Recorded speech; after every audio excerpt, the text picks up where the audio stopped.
Meeting to order at 6:35 p.m. Roll call, please. Commissioner Winkler, Present. Commissioner Terraza Baxter, here. Excuse me. Chairperson Harvey, Here. Commissioner Obadi, and Vice Chairperson Rivera are absent for the record. Let's stand for the Pledge of Allegiance.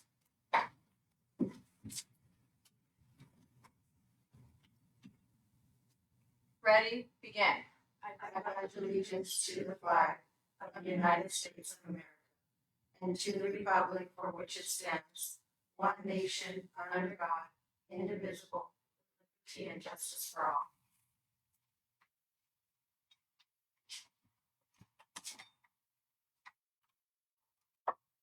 all. Do we have any adjustments to the agenda?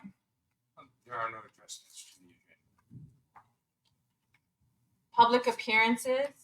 For matters not appearing on the agenda, if you wish to address the Planning Commission concerning any item not appearing on the agenda and within the Commission's jurisdiction, please raise your hand and be acknowledged by the chairperson, and at that time state your name and address for the record.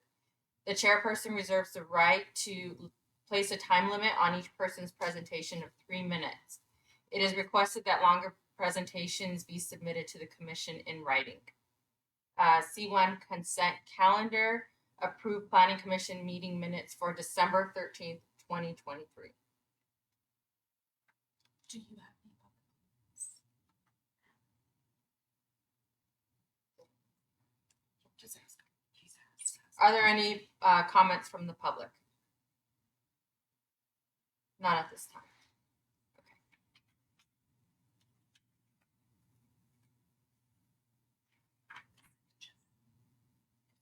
We have to make a motion for the.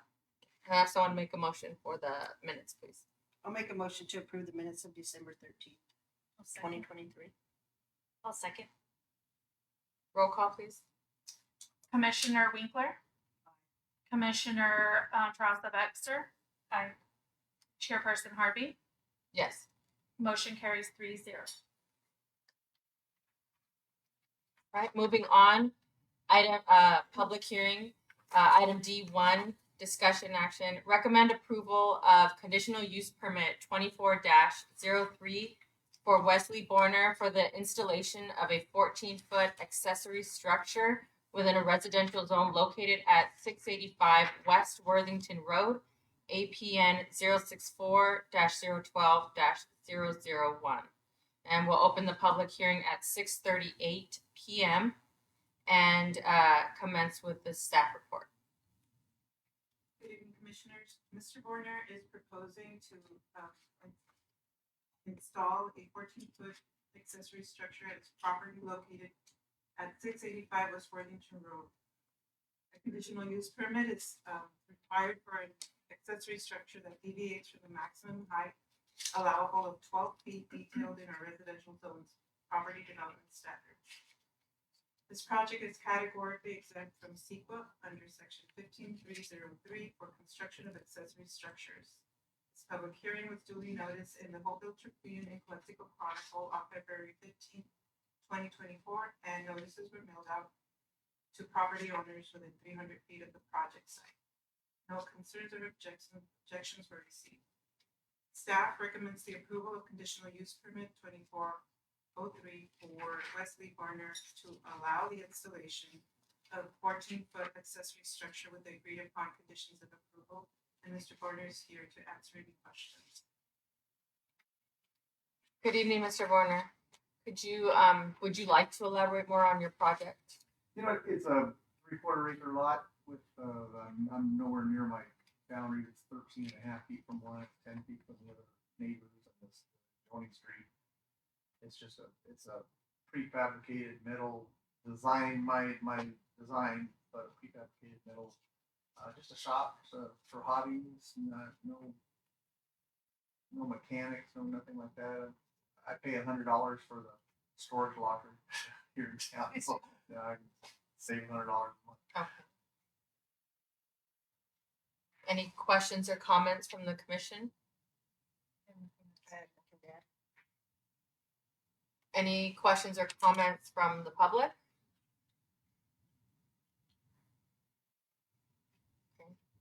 shall we make a motion? I'll close the public hearing at 6:40 p.m. Thank you. It's been a bit. No. And shall we make a motion? A motion to approve the resolution number PC 2024-02. I'll second that motion. Roll call, please. Commissioner Taraza Baxter. Aye. Commissioner Winkler. Chairperson Harvey. Aye. Motion carries 3-0. Thank you very much. Easy. Yeah.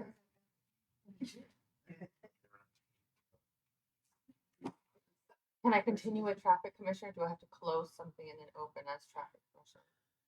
I think practice has been that you adjourn as the planning commission and convene as the traffic. Okay. So I'll close the planning commission, adjourn the planning commission meeting at 6:41 p.m.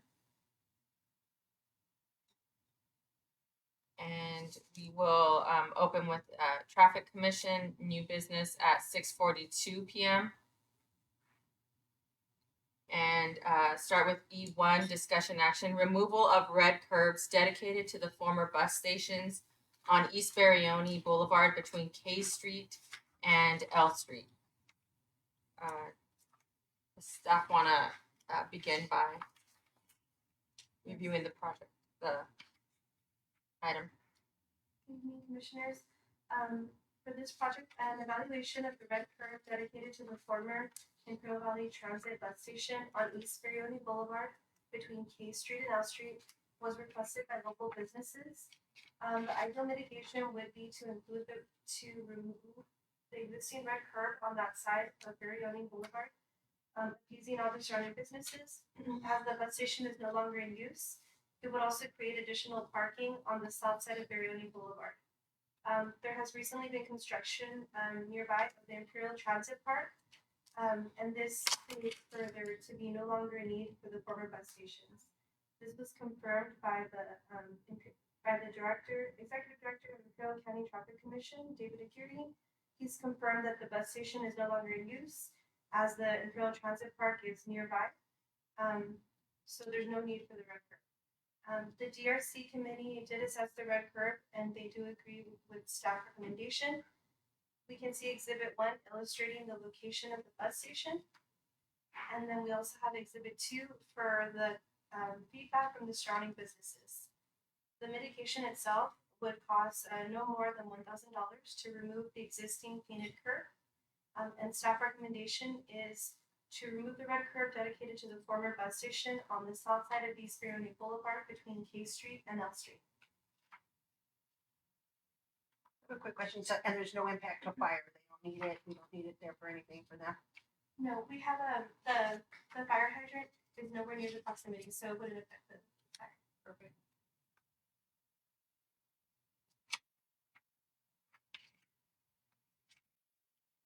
Any other questions or comments from commission? Motion to approve removal of red curbs. I'll second that motion. Roll call, please. Commissioner Taraza Baxter. Aye. Commissioner Winkler. Aye. Chairperson Harvey. Aye. Motion carries 3-0. Moving on to reports, starting with commissioners' reports. We'll start with Commissioner Winkler.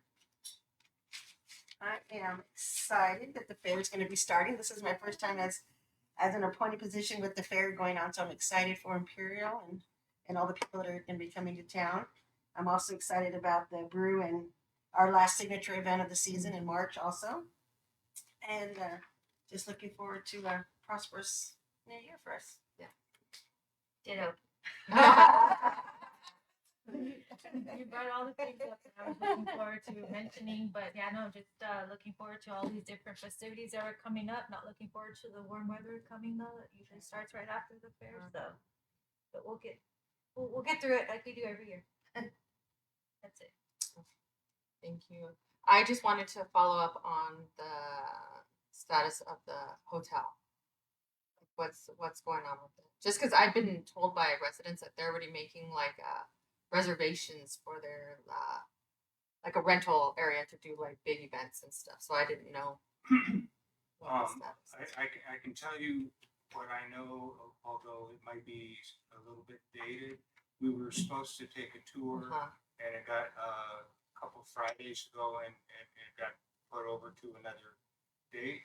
Um, we had been told as early or late as last summer that there would be a holdup with respect to an electrical panel, and we're learning that is an issue in the industry generally, and not just Imperial County, and also an elevator issue.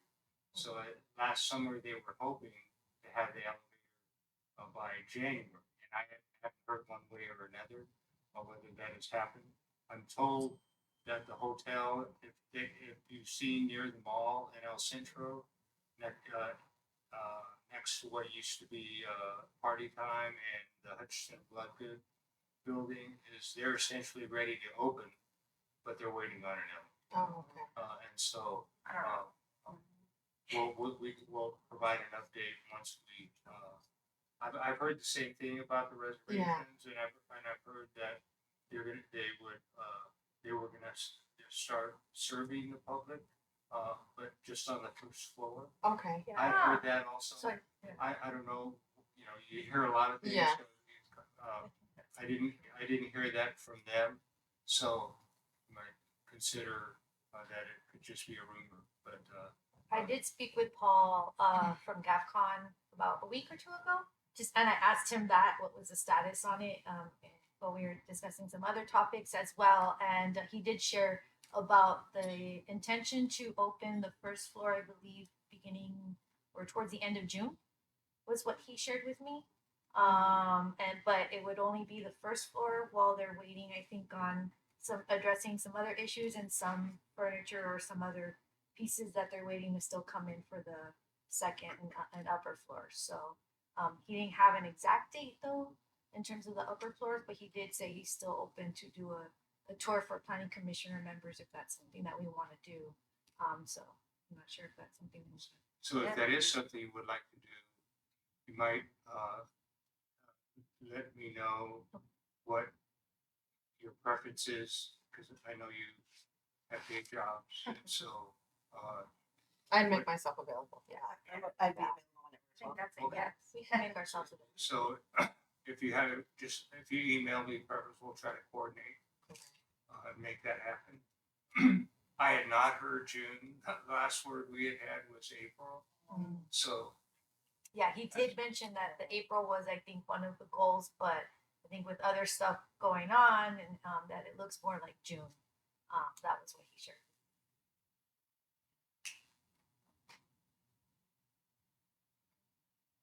Thank you. Staff reports.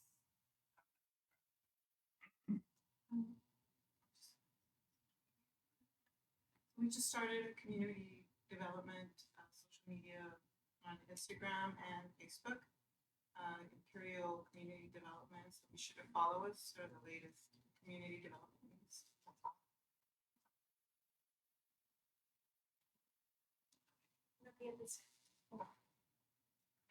Nothing. a couple of things. I think you're going to see a little bit more social media presence. Library has been doing things, but Parks and Recreation are going to be doing posting more on their own. So we look forward to that. A couple of other things. There's going to be an item on the November ballot that I would suggest that you familiarize yourself with in terms of how cities and agencies finance. It's worthwhile to educate yourself about that. It potentially would impact us because we had, if you recall, an increase to our hotel tax on the November 22 ballot. And one of the things this initiative does is that any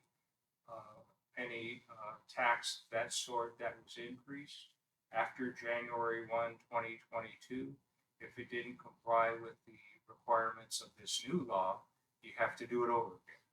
So we would and you have to do it, I believe, within a year, which means that we would be doing it at a special election, which is more expensive than if we That's consolidate with Yeah. other agencies. So That ties Uh, closely to the hotel, right? The Yeah. TOT tax that you're referencing. yes, I you know, and in the case of the city of Imperial, obviously, hotel tax is paid by visitors Mhm. more often than not than local folks, unless they have friends and family staying there.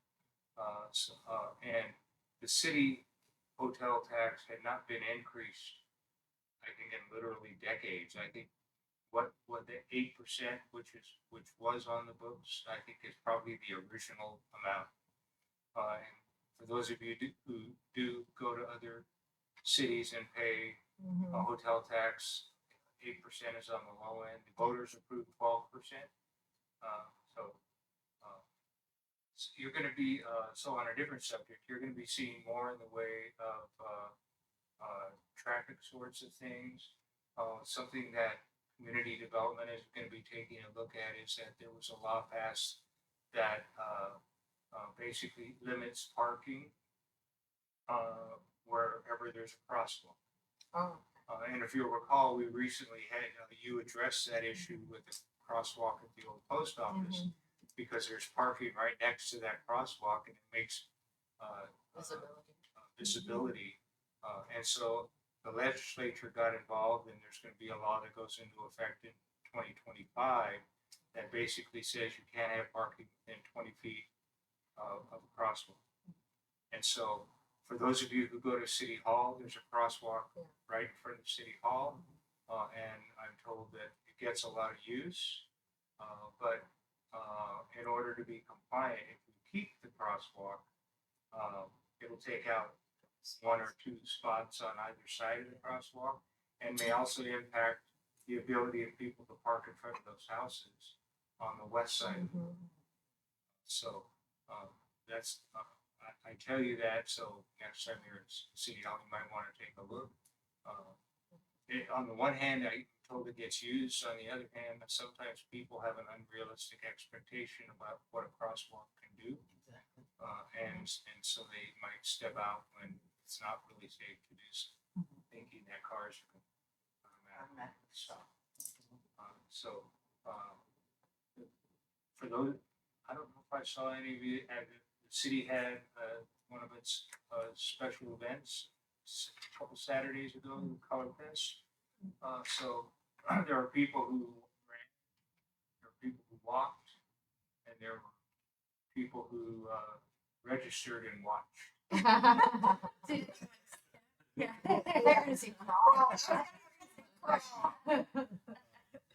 And so the tri-tip cook-off is coming up on March 23rd, yes, in the afternoon and evening. So we're looking forward to that. Hope we can make it. Yes. That's all. All right. Thank you. So without further ado, I will adjourn this Planning and Traffic Commission meeting until the next regularly scheduled meeting on March 13th, 2024 at 6:30 p.m.